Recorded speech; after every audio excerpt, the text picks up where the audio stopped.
Et donem la benvinguda al Joc de l'Horta. En aquest vídeo anem a veure com es juga. Veuràs que és molt fàcil i divertit. T'afegís una partida? Comencem. Primer que res, anem a veure el contingut del joc. Veuràs que hi ha 6 taulers, que són un hort. En aquest hort anem a fer créixer la planta.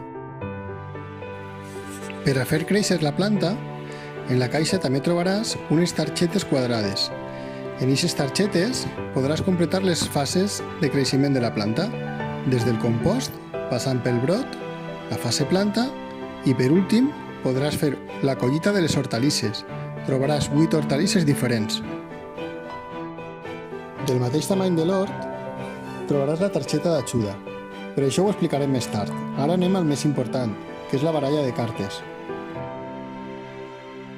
En la baralla trobaràs cartes de recursos, cartes d'atac, cartes de defensa i els comodins, que són l'agricultor i l'agricultora.